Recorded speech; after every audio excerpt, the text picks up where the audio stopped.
So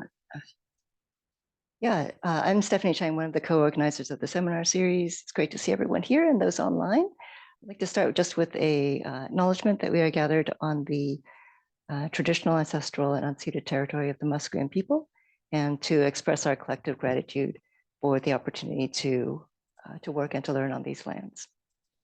All right, so today we have a very interesting talk, I think, by Professor Rachel Scholes, who is an assistant professor of environmental engineering in the civil engineering department here at UBC. Her research focuses on emerging contaminants in water with an emphasis on nature-based treatment systems. Before joining UBC, Dr. Scholes conducted postdoctoral research at UC Berkeley and the US in the Department of Agriculture's Bioproducts Research Unit. And should we just welcome Professor Scholes?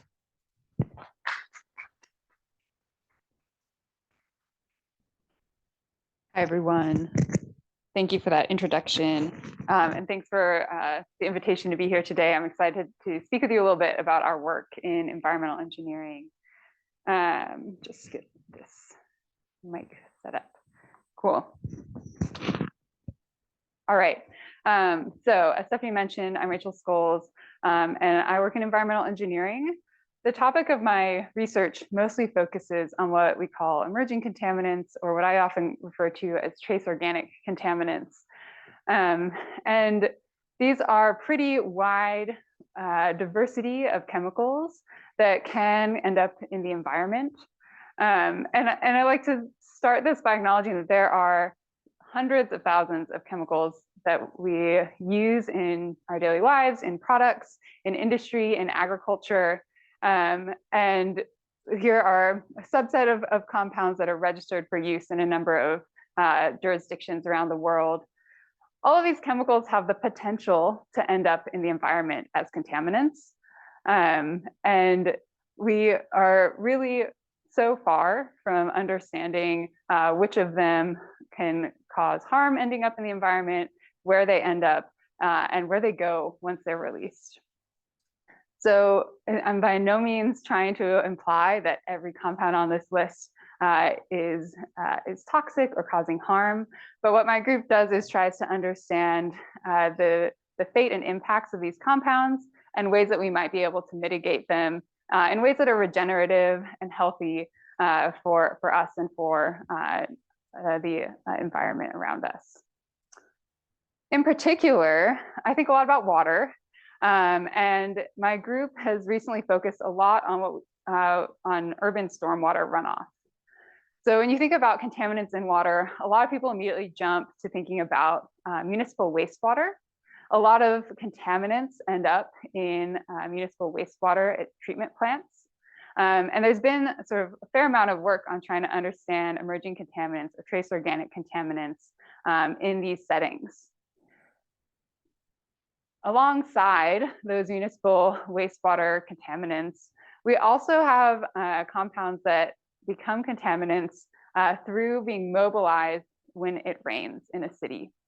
So when it rains on urban impervious surfaces, the rainwater picks up compounds from buildings and roads and can transport those contaminants into aquatic environments nearby. And there are a couple of reasons that we're particularly interested in looking at these urban stormwater contaminants. So first of all, they're much less understood than the compounds that we've traditionally looked at in municipal wastewater. We tend to understand a little better prescription drugs and things like caffeine and sucralose, things from our food that end up in the municipal wastewater supply.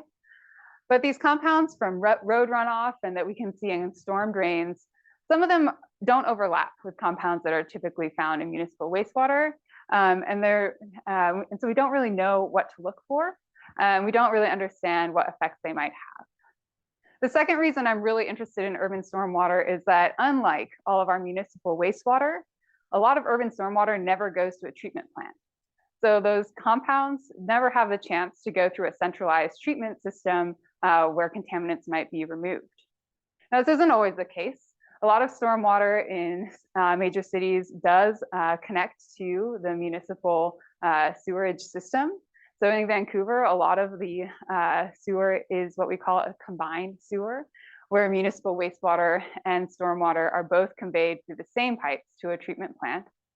But in larger storm events, that system gets overwhelmed because we can't transport all of the flow of that water, which results in what we call combined sewer overflows, which is the direct discharge of that mixture into the environment.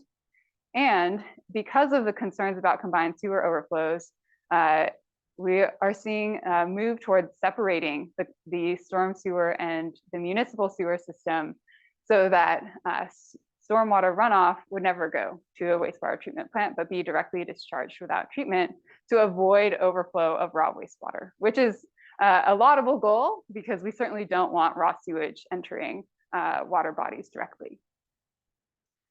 So if we're going to move towards separating sewer systems, if we're going to move towards discharging urban stormwater, we sure better understand what's in there and what impact that might have. And one of those impacts became really clear to us a couple of years ago when a new contaminant in urban stormwater was identified. And this is a compound from car tires. So when we think about tire rubber on cars and other vehicles, the rubber that's used in car tires is largely styrene butadiene rubber. And that rubber, without additives, undergoes an aging process whereby it undergoes oxidation and it cracks. So in order to prevent this process from happening quickly, we have the addition of additives to that rubber. And in particular, we often, in almost all tire formulations, use something called 6-PPD. This compound does a great job of preventing the aging of tires, the rapid aging of tires. And it does that by reacting with oxidants in the air so that the rubber itself doesn't get oxidized. The problem is that when 6-PPD reacts with ozone, which commonly occurs in near road environments, it forms a compound called 6-PPD quinone. So you can see the addition of 2 oxygens onto that chemical structure. That oxidized byproduct is acutely toxic to coho salmon. So in fact, 6-PPD quinone just a couple of years ago was identified as the causal toxicant responsible for pre-spawn mortality of a large number of returning coho salmon in the Seattle area, which has a potential for a really large impact on coho salmon anywhere that they're migrating near major roadways. And so this is a really big impetus to think more about the potential impacts of road runoff as an important part of urban stormwater on aquatic ecosystems. So obviously one of the big takeaways that we should take away immediately from this issue is that we need to do something to replace 6-PPD in tires. Like, we should get this compound out of tire rubber if it's going to cause acute mortality to aquatic organisms. But this is going to take us a while.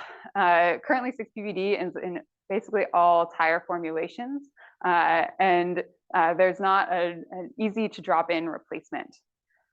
In the meantime, one of the approaches that many cities have taken generally to address urban stormwater runoff is to increase their use of green infrastructure systems. So the systems like constructed wetlands and bioretention systems or rain gardens are used to capture urban stormwater to reduce the water loading in our sewers and conveyance systems, and to filter out some classical pollutants like suspended solids and nutrients.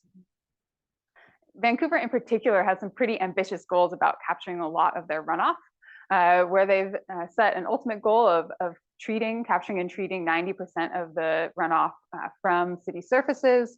And by 2050, they're aiming to manage 40% of the impervious surface area in Vancouver. So they're rapidly scaling up the deployment of green infrastructure systems. And so when we started thinking about how we might be able to address this problem, perhaps one part of the solution is to strategically deploy green infrastructure systems in places that could protect sensitive habitat. we started working on stormwater contaminants and thinking about green infrastructure. My group started working with Tim Rogers, who was actually a postdoc here in IRES at the time, and is now transitioning over to work in my group at Civil. But Tim developed this model that he called bioretention blues. It's a multimedia chemical fate model for a bioretention cell. So what this model does is it simulates the flow of water into a bioretention system. In a bioretention system, that water then percolates through the soil as pore water, and it can either exfiltrate, so go into the soil surrounding that system, or it can exit the system through an underdrain at the bottom that's connected to the sewer system. In this model, we can understand the flow of water, but we can also understand the movement of contaminants.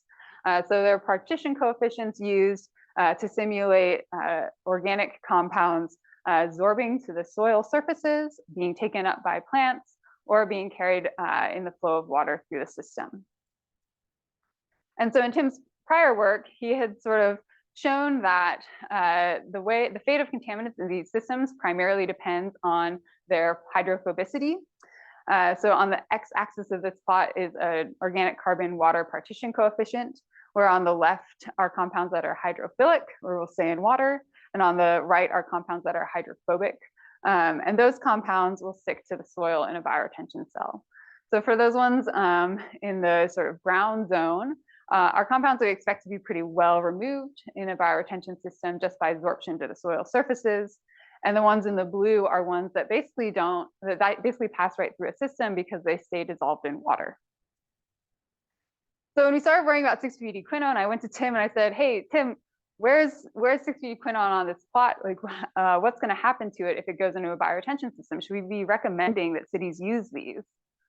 And unfortunately, it fell right in this sort of baby zone, right in the middle, where we have pretty poor predictive capability for the fate of these compounds in a bioretention system. And so for me, as an experimentalist, I said, great, we get to do some measurements. And we partnered with the city of Vancouver to actually assess the fate of 6-butadienoquinone in a real system. So we used this field site, which is at Pine and 8th Street in the city of Vancouver. And we designed a test to assess how well the system would remove 6-butadienoquinone from stormwater. We wanted to understand, using Tim's model, what the fate of 6-butadienoquinone would be based on some measurements. And then we also wanted to know if it gets captured in the system at all, is it going to just be flushed back out in a future rain event?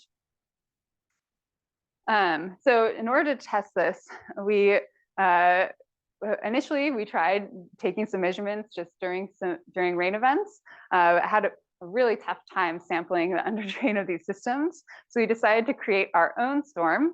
We hired a water truck to pump 14,000 liters of water through this bioretention cell, simulating a pretty big rain event.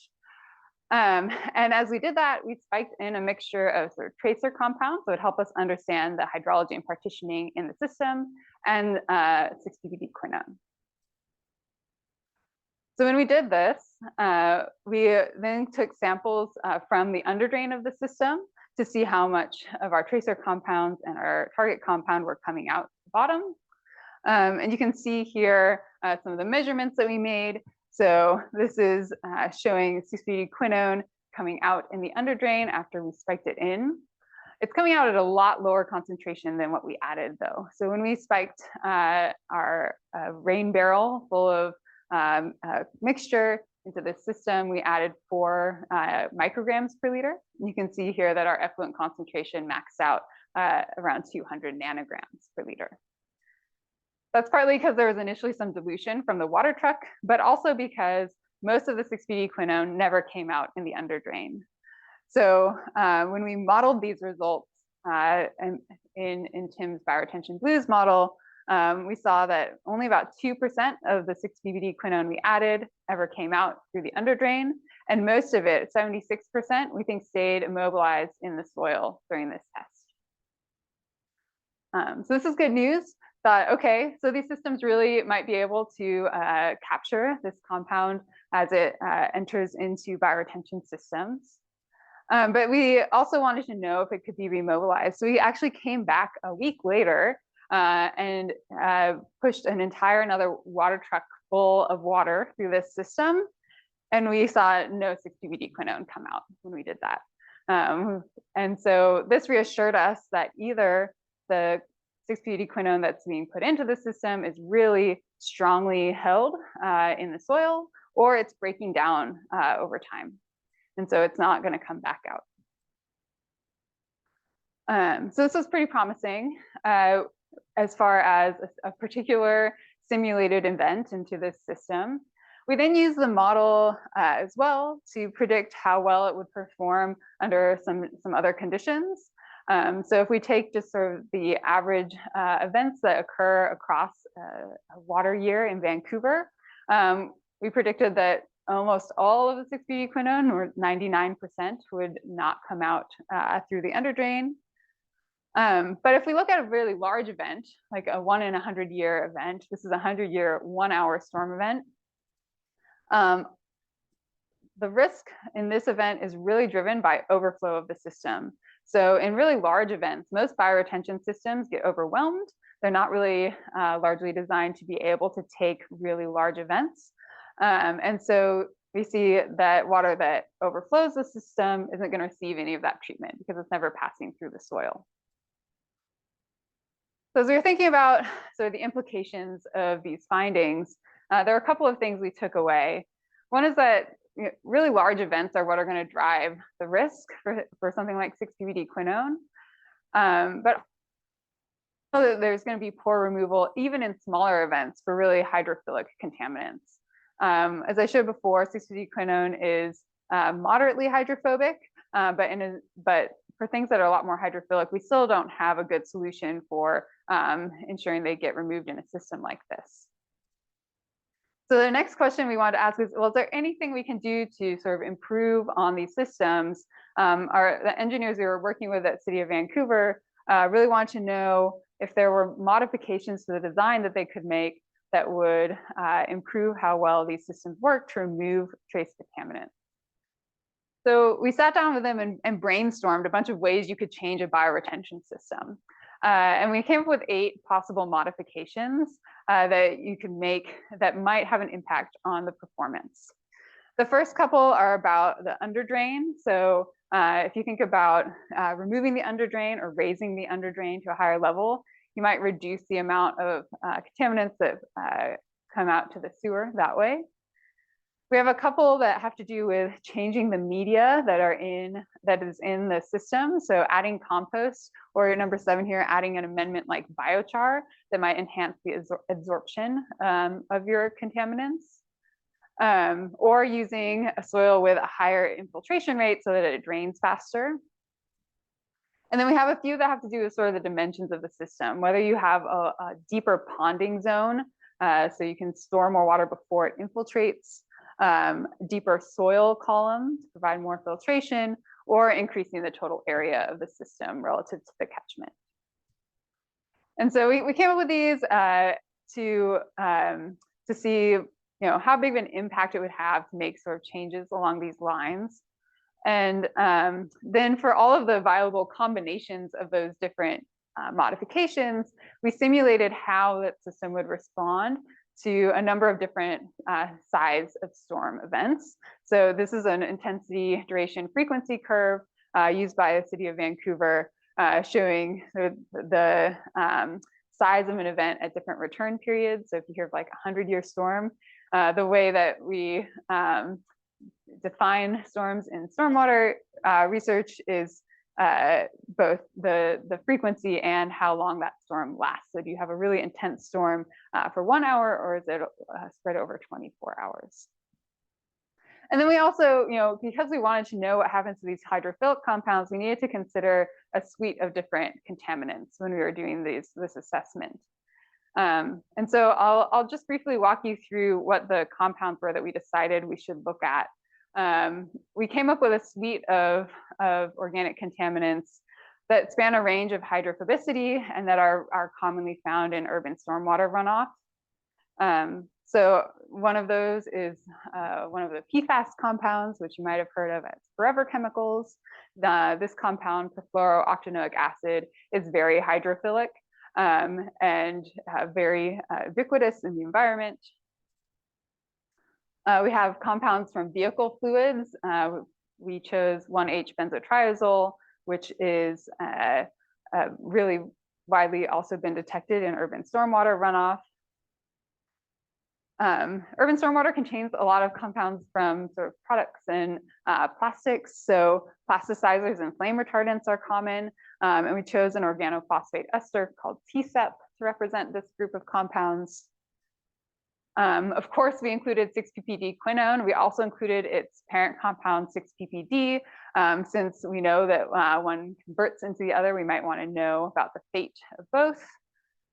And finally, as our most hydrophobic compounds, we included somewhat more classical contaminants, which are polycyclic aromatic hydrocarbons, phenanthrene, and benzoate pyrene, which come from coal tar sealants. So for each of our modifications to the system, we sort of assessed what impact it would have on the fate of this range of compounds, recognizing that, well, sometimes we want to design for 6-ppd quinone. In reality, it's a diverse mixture of contaminants that we might want to address in urban stormwater. Okay, so to look at how well a system might respond to this array of contaminants, we first show you the results for the system as it's built. So this is a different way of presenting the information I showed from Tim's original model, where on the x-axis, again, we have that organic carbon water partition coefficient. So on the left is PFOA, which is very hydrophilic, and on the right is benzoate pyrene, which is very hydrophobic. And here on the y-axis is the percent of that compound that would be advected to the sewer as an average across the 28 design storms, so the 28 different sizes of storm events. And you can see that we have, from hydrophilic to very hydrophobic, we have a pretty drastic change in performance. And in that sort of intermediate zone where 6-ppd quinone is where we had a lot of uncertainty in the models, because it's sort of a steep curve and it's hard to predict what things in that region, how they'll behave. Okay, so this is sort of our base case scenario. Then we started by looking at the impact of each of those individual design modifications to see how much of an effect they'd have on these different compounds. And here's the results of what we saw. So here in the blue is that same line I was just showing you. Blue is our base case scenario. And what you can see is that most of the other lines are a little lower down. That means they mostly performed better than the base case scenario. They removed more of our compound from water that would enter the sewer. One exception is that orange line that goes straight across. So that orange line is when we remove the underdrain. And what's happening there is that for very hydrophilic compounds, when there's no underdrain in small events, they stay in the system. They never enter the sewer because there's no connection in the underdrain to the sewer system. But for more hydrophobic compounds, it has a negative effect, because in a large event, the lack of an underdrain means you're going to overflow the system more easily. And so more of your hydrophobic compounds are never going to enter the soil and get that treatment. So there's definitely a trade-off there for our underdrain scenario. In yellow, you can see the other really impactful intervention for hydrophilic compounds was to add an amendment like biochar. Biochar is a highly absorptive, high surface area type of amendment that is relatively low cost compared to other things you can add to soil, and has been sort of experimented with a lot in the lab, but not widely implemented in practice. So here we sort of took away that, well, I guess I'll also say that the brown line that you can see is one of the lowest of the other lines, is increasing the system area, which we would expect to have a positive impact. So we're just making the whole system have a higher capacity. So increasing the area reduced the mass effective to the sewer most for hydrophobic compounds because it reduced overflow. Having a highly absorptive soil amendment like biochar had the greatest impact on our really mobile contaminants. And the other interventions had positive impacts, and they might interact or have cumulative effects that are important. Now, the nuances of those cumulative effects are a little complicated. So rather than walk through them all individually, I thought I'd talk through a little case study we ran, which is the case where perhaps we want to be treating highway runoff. And in particular here, there are going to be some trade-offs depending on our design goals and which compounds we care about, and connections or how we care about their fate. And so in this case, we said, okay, what if we mostly want to design for 6-ppd and 6-ppd quinone, and we really want to reduce inputs to the storm sewer, but we maybe don't care about exfiltration. And here's what we found, and showing some of the interactive effects of different interventions. So the bars highlighted with a blue box indicate sort of the outcome that we care about most here, which is changes in advection to the sewer. So in here, a positive value means that we're improving the removal capability of the system, and a negative value means we're worsening the performance. And what you can see just sort of based on color right away is there's a lot of brown. That brown is making the system larger, so that is always going to have a pretty positive effect. But we also see that making the ponding zone deeper is pretty helpful, and that in particular interacts well with some of the other interventions. So if we can make a deeper pond and have a larger system, or a deeper pond and have it drain faster, those things combine synergistically to give a greater effect than either one alone. So our best system for this scenario is having a large area with fast draining soil, large ponding volume, adding compost, so increasing the organic matter, and either removing or raising the underdrain. And based on our model for our 28 events, we predict that this could eliminate 99 to 100% of the loading to the sewer system for a system that is sized and built this way.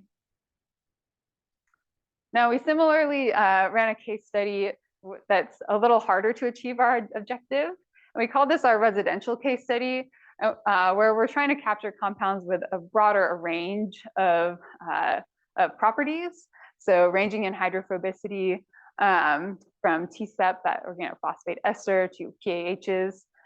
So maybe we don't have a particular one compound we're designing for, but a broader range. And where we might want to reduce inputs both to the sewer system, but maybe we also don't want all of our contaminants to just exfiltrate to the surrounding soil either. Perhaps there's groundwater nearby that we are concerned about.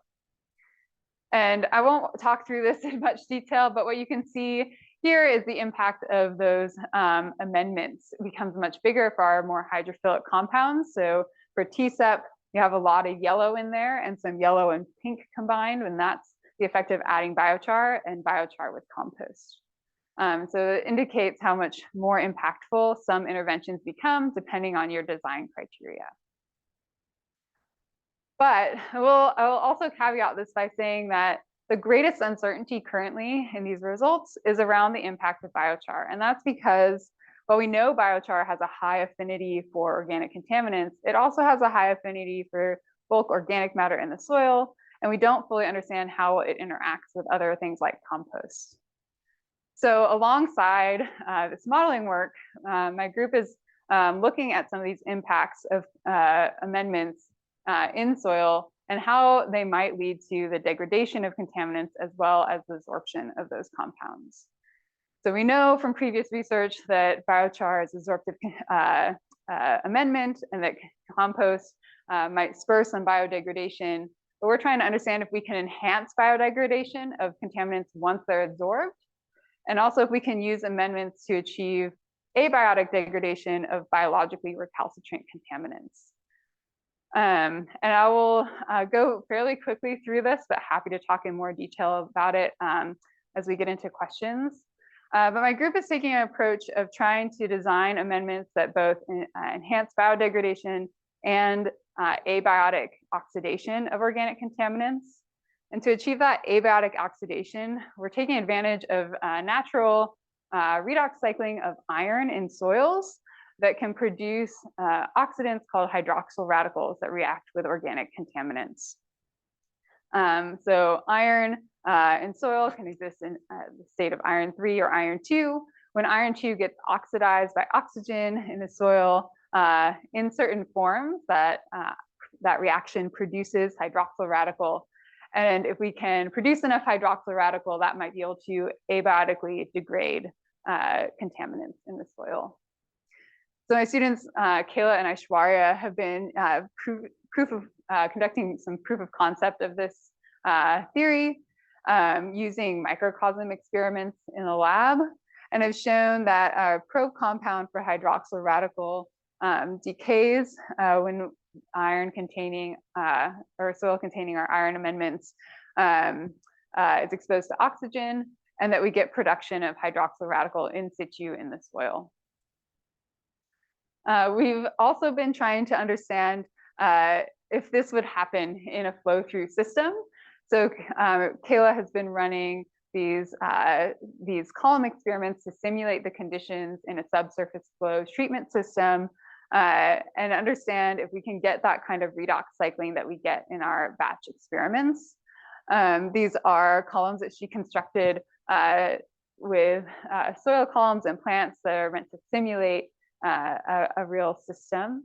And we're just now analyzing results from this experiment. But a couple of things that we've learned. One is we're looking at what kind of biodegradation is occurring in these systems. This is fipronil. It's a common insecticide, uses a flea and tick treatment for dogs. It undergoes aerobic biodegradation under a different pathway than its anaerobic biodegradation. And so we can use it to understand what type of metabolism is happening in the soil. And what we see is the formation of quite a bit of the anaerobic biodegradation products. That's fipronil sulfide, the one with the largest bars, the one we extract from soil. We don't actually see any of this compound coming out in the water draining the system. It's all being immobilized in the soil, and we're getting formation of a biotransformation product that never appears in the effluent of the system. This is especially interesting to us because none of the water coming out of the system has ever been anoxic. So we wouldn't expect necessarily to see anaerobic metabolism, but this is indicative that there are micropores or other microenvironments within the soil where we have anaerobic metabolism rather than aerobic. So we're still looking at what we can learn from this system with respect to the role of the amendments we added in facilitating these processes. So a few conclusions. We started by looking at an existing bioretention system in Vancouver and saw that it did a good job of capturing a semi-hydrophobic compound, 6-ppd quinone. And then we also looked at how design modifications might be able to enhance the performance of these systems for emerging contaminants, and saw that interventions that increased infiltration capacity were pretty effective. Just for hydrophilic compounds, the only really effective intervention was adding a highly absorptive amendment, but that was also the one that we had the least sort of certainty around how it would perform. So we're also looking in more detail at soil amendments and how they might enhance biodegradation and abiotic degradation. And we have some evidence that we can produce hydroxyl radical in amended soil, and that anaerobic biotransformation occurs in column type experiment. I'll also just say a little bit about what we're working on now.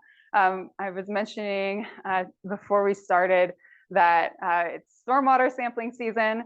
So we're out collecting a lot of samples in creeks and streams around the lower mainland to assess where 6-ppd quinone is occurring and the impacts of road runoff on streams and creeks. And we're trying to better understand the relationship between 6-ppd quinone and the particles that it comes from, these tire wear particles that you can see a picture of on the upper right, and how that corresponds to road and traffic conditions. We're continuing to look at contaminant fate and green infrastructure systems, including some field tests in retention ponds and newly built bioretention systems. and running column experiments, and trying to better understand the profile of contaminants that occurs in urban stormwater runoff. So with that, a huge thanks to my group. A lot of folks in here contributed data to what I presented today, and have really been driving this research forward, as well as funding from a number of different agencies that have supported this work. Thank you.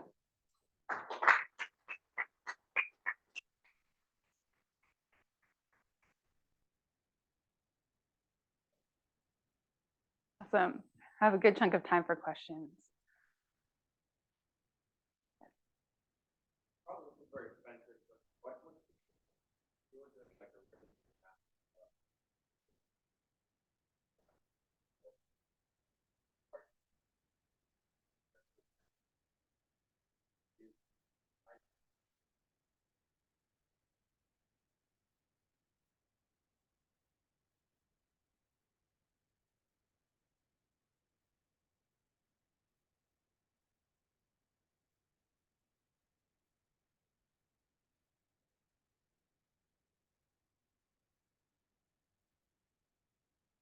Mm-hmm.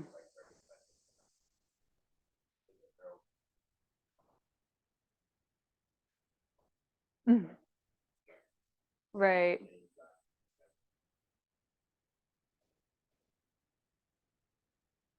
Yeah. So for instance, in a bioretention system, there actually, you can design a system so that you can open and close the under drain, but it's uncommon and requires then someone to go out and make that adjustment whenever there's going to be a rain event where you want it open. So it's not necessarily impossible, but it's not always logistically feasible for a city to have a system like that. And I guess the other thing that does happen is a lot of clogging in the around the under drain. And so I think that in practice, there are some issues with ensuring that you have sort of unimpeded flow into the under drain of the system that might be further exacerbated by having a mechanism that has to open and close, because there's a lot of growth and settling and other things happening in the soil around. But yeah, I think there's definitely some increased interest in like Internet of Things approaches to try to turn on and off treatment systems according to weather forecasts. I haven't seen examples of that being widely implemented yet, though. Yeah. Yeah.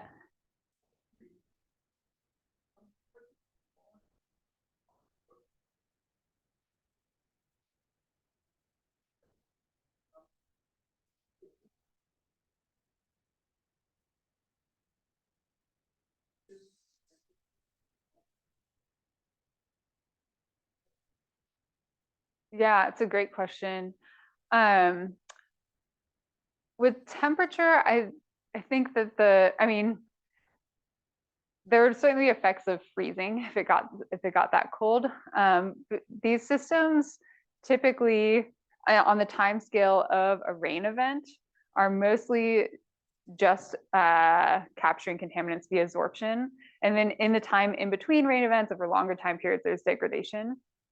And so to my understanding, there's not much effect of temperature within sort of the range of everything being dissolved.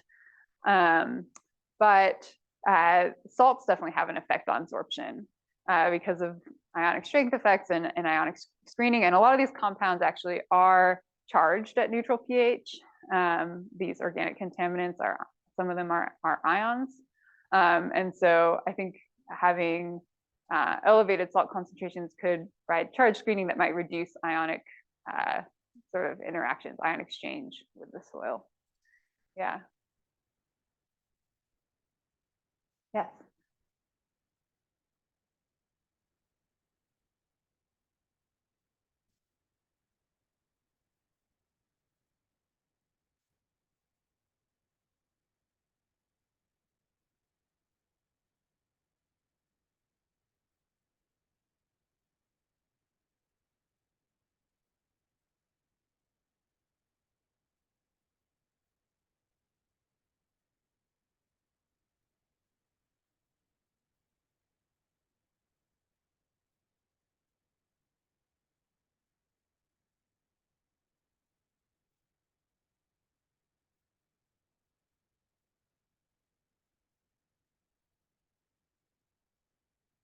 Yeah, great question. And I realized I immediately forgot the instruction to repeat the questions for folks on Zoom. So this question is about, I'm talking sort of generally about sites around the city. And in the case of the system we studied, it was on just a pretty residential, not especially high traffic street. But the question is about, what about a site that has a pretty high level of contamination? Maybe it's near a gas station or another sort of point source of a larger number of contaminants, and how well would a system sort of work for that? And there are actually a couple of issues around this. One is that because these systems fundamentally do infiltrate stormwater into not just the sewer, but surrounding soil, they're actually not allowed near some of those more contaminated sites, because we don't want those contaminants to end up getting into the groundwater due to infiltration. So typically sort of design requirements around green infrastructure systems preclude their use near like real point sources,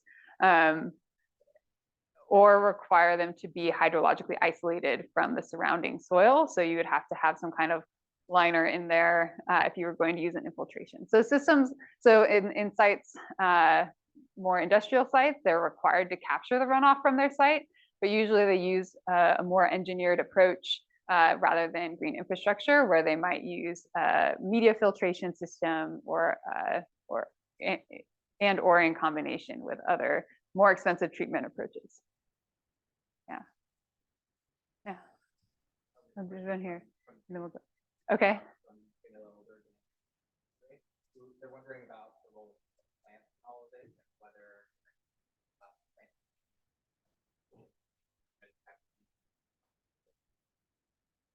Yeah, good question. So the question is what role plants play. And what we've seen is mostly that on the time scale and the timing of events that we're working with, plants play a relatively minor role in the initial removal from the stormwater. And that's because one, plants aren't growing very quickly during the rainy season. They're most active in the spring, not in the fall and winter. So they're not actively taking up as much water at times when we most need the treatment. And during a rain event, again, most of that initial removal is via absorption, but plants play important roles in the interim, where the rhizosphere supports some of that microbial community that's responsible for biodegradation. And we can have passive uptake if contaminants are immobilized initially.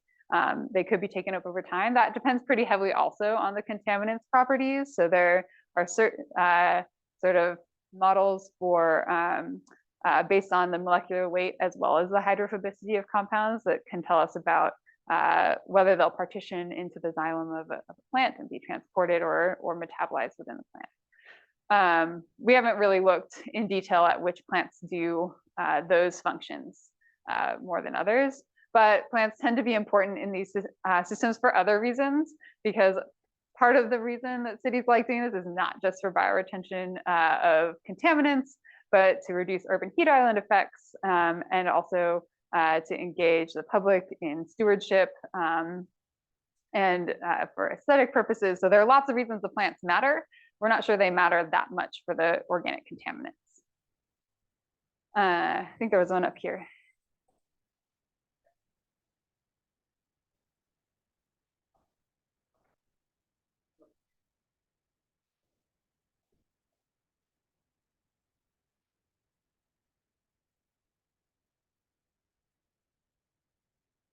Yeah, so the higher drainage, it's not better for hydrophilic compounds.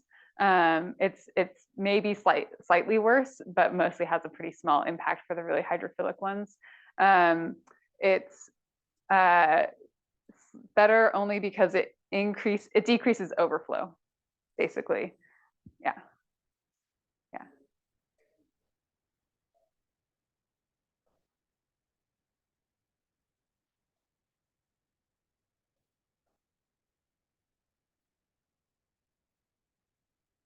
Yeah, good question. So the question is, do they get saturated with contaminants and or is there enough sort of degradation that you don't have to go in and clean them up? And that's a great question. And we're definitely still trying to understand which compounds are going to undergo degradation quickly enough to not accumulate over time versus ones that degrade very slowly and would just accumulate in the soil. And that really depends. So there eventually, even if you add sort of absorptive amendment, you would expect that, for instance, all of the surface area on the biochar gets completely exhausted. But sort of models of that process indicate that it should take on the scale of 10 years or more for that to happen. So yes, eventually you're probably going to have to replace the media in a system if you want to continue having removal of really non-biodegradable compounds. Yeah, flip here and then we'll come down here. Yeah.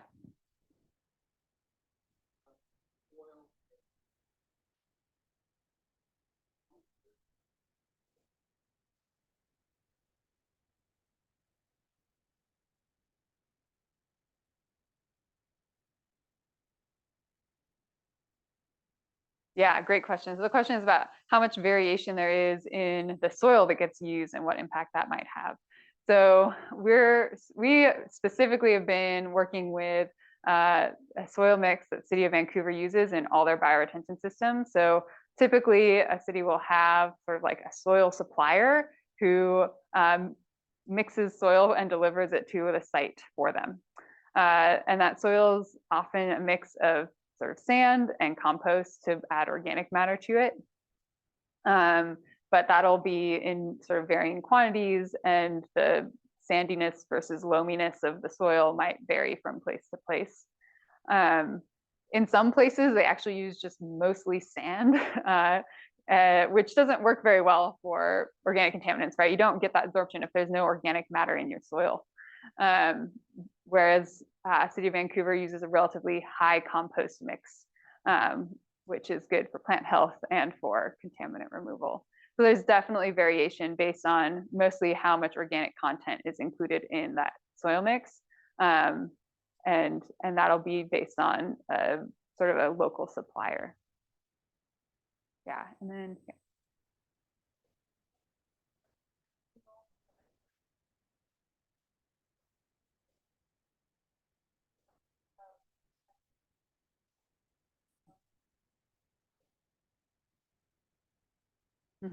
Yeah, so your first question, like, what's the role of like how much rain you get?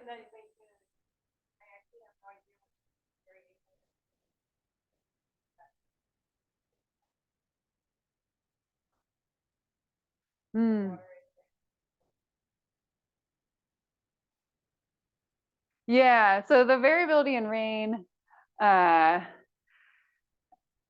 yeah, rain will carry different things with it. Some of that variation might be, for instance, in the pH of the rain, which depends on the city and in sort of the air pollution. So how acidic the rain is might depend on air pollutants. And pH is going to affect things like how much of your compound is neutral versus in an ionic form. So it will definitely, that could affect absorption, the absorption processes. I am not really aware of folks looking at that directly as a sort of controlling factor because, well, from place to place, maybe it does, or from within a place, perhaps it doesn't vary all that much. But certainly in different locations, you'll also have different contaminants or different mixtures of contaminants present in the rain that falls. And that's what we're trying to understand with sampling in different locations is how the land use, for instance, might contribute to what's in the stormwater runoff. And then the second part of your question was about the plant health. So, and whether these contaminants impact plant health in these systems. I haven't seen evidence of that for organic contaminants so far, that they would impact plant health directly. But the accumulation of trace metals in these systems could potentially impact plant health. We also get metals like zinc and copper from cars, from brake pads, and those tend to have more direct impacts on plant health, to my knowledge. So the accumulation of trace metals could have some impacts. Okay. Yeah, thanks, Rachel, again for a great talk. Thank you.